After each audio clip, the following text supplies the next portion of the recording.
Paz do Senhor, queridos. Espero que esteja tudo bem com vocês. Você já ouviu um ditado que diz que a prática traz a perfeição?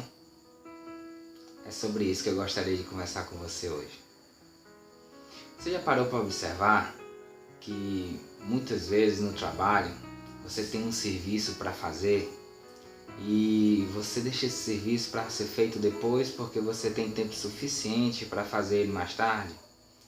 E no meio do caminho aparece um outro serviço e um outro, e quando você percebe, a sua mesa está cheia de papel, e aquele serviço que era fácil de resolver lá no início, agora se tornou muito difícil de ser feito, não porque ele em si é difícil, mas pelo acúmulo de coisas que você tem que fazer?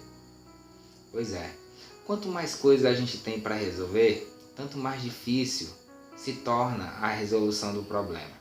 A gente fica de um certo modo desnorteado, sem saber por onde começar. Fica meio que perdido, não tem a noção correta de como proceder diante de tantos problemas que precisam ser resolvidos. Por fim, a gente acaba se frustrando e percebe que aquele serviço se acumulou tanto que nós perdemos o controle. Da mesma forma, é a nossa vida. Quando a gente chega diante de Jesus pela primeira vez, a gente chega cheio de problemas, uma vida totalmente oposta àquilo que Jesus gostaria que fosse a nossa vida.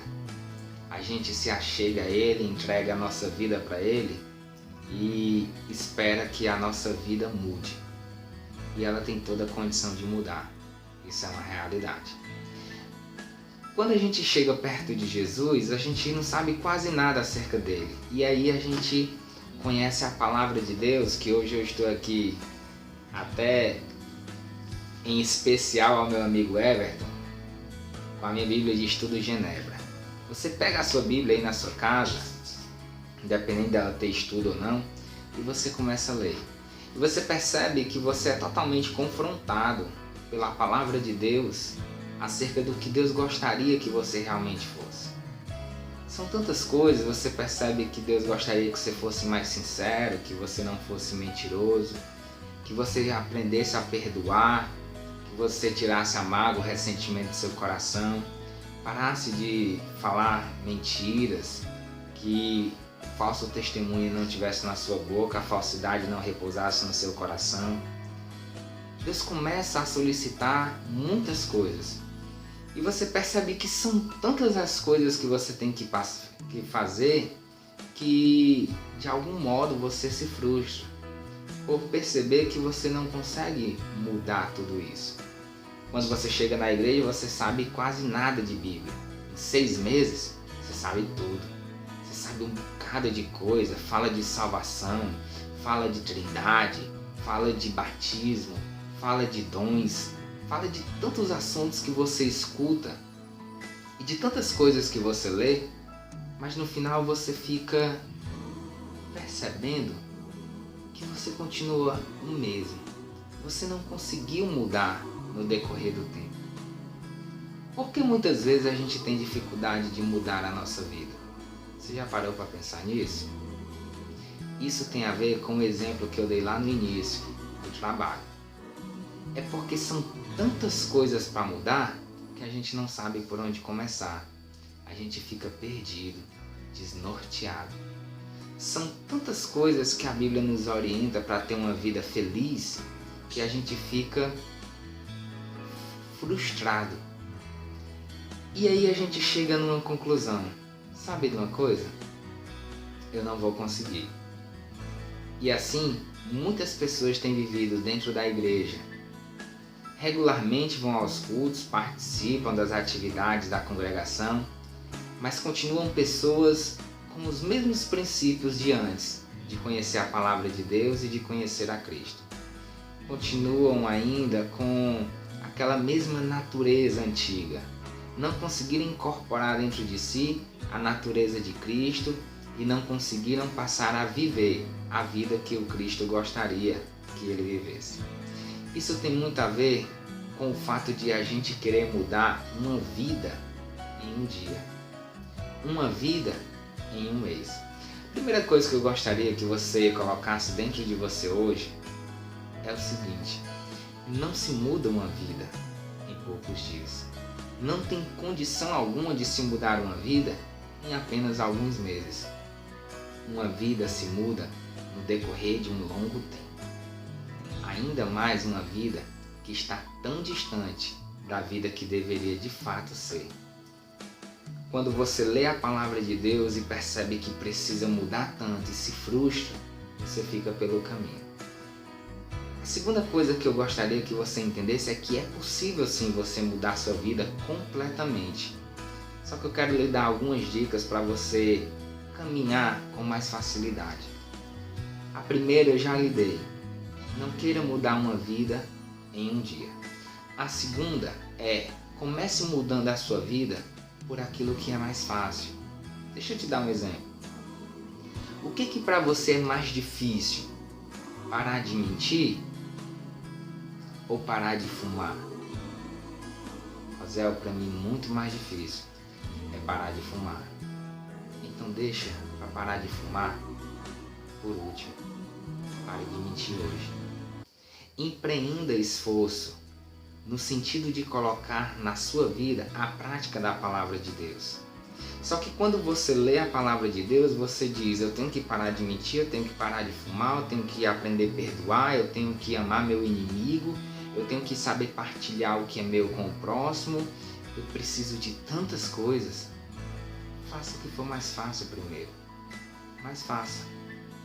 Se você começar a pingar uma gota de água hoje num balde, e a cada dia você pingar uma gota de água no mesmo balde, no decorrer de algum tempo, você já tem um bocado de água dentro do balde.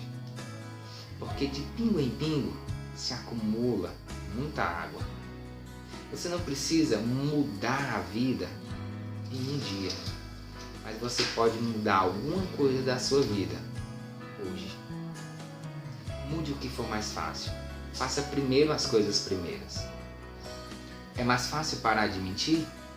Então se esforce para parar de mentir. Leia a palavra de Deus que lhe dê força para que você pare de mentir. Coloque esse propósito diante de Deus nas suas orações. Se esforce na prática do dia a dia para não mentir mais. E quando você for convidado a mentir, se lembre que você quer passar a ser um homem verdadeiro, uma mulher de verdade. E lute contra isso. Não, meu querido, não posso fazer isso. Eu estou fazendo um esforço enorme para não mentir mais. Eu quero ser uma pessoa verdadeira. Sabe qual é o resultado disso? Vai passar o tempo e você vai perceber que você não é mais tentado pelo desejo de mentir, porque você já se tornou uma pessoa de verdade. Quando você conseguir parar de mentir, você vai para o segundo passo. E de passo em passo, dia após dia, você vai ser uma pessoa cada vez mais parecida com a pessoa de Jesus. Você vai viver cada vez mais a vida que você encontrou nele, através dos seus ensinamentos.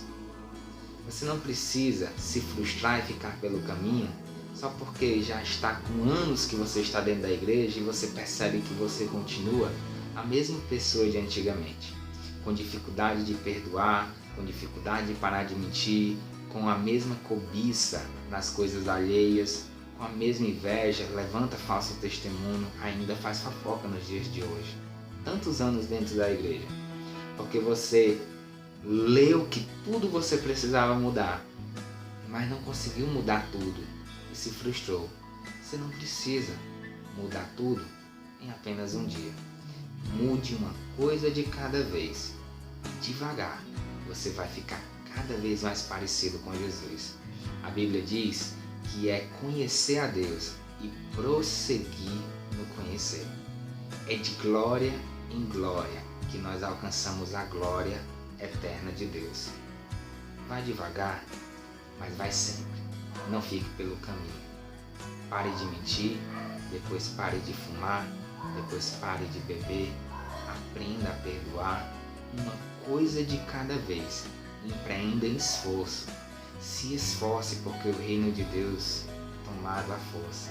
Se esforce para ser cada vez mais um homem e uma mulher de Deus.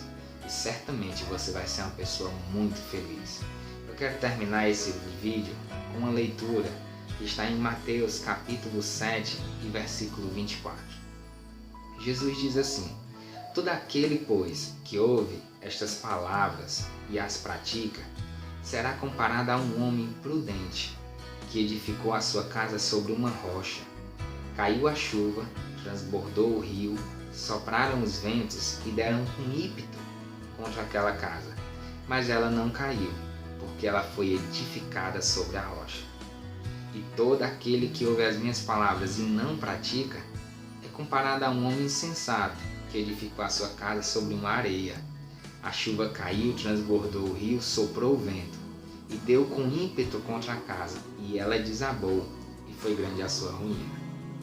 Tem muitas pessoas que, embora estejam dentro da igreja, estão em ruínas, porque a sua vida desabou na frustração de ela não conseguir transformar-se, não conseguir mudar. Mas tem pessoas que mudaram muito as suas vidas, através da graça de Jesus e dos ensinamentos do Mestre. Aqui é o texto em que Jesus conclui o Sermão do Monte. O Sermão da Montanha é Mateus capítulo 5, capítulo 6 e capítulo 7. Leia esses textos e você vai perceber quanta coisa a gente precisa mudar na nossa vida. E Jesus nos orienta a colocar tudo isso em prática. Mas nunca se esqueça, uma coisa de cada vez, porque devagar nós vamos longe. Amém? Fica na paz de Jesus. Deus te abençoe. Se você acredita que esse vídeo pode ajudar outras pessoas, compartilhe esse vídeo para outras pessoas, para pessoas que você sabe que estão desmotivadas porque não conseguem viver uma vida que Deus gostaria. Deixe elas entender que elas podem chegar lá. Devagar, elas vão chegar lá, tá bom? Gostou do vídeo? Dá um like aí embaixo, comenta aí nos comentários e fica na graça e na paz do nosso Senhor e Salvador Jesus Cristo. Deus abençoe.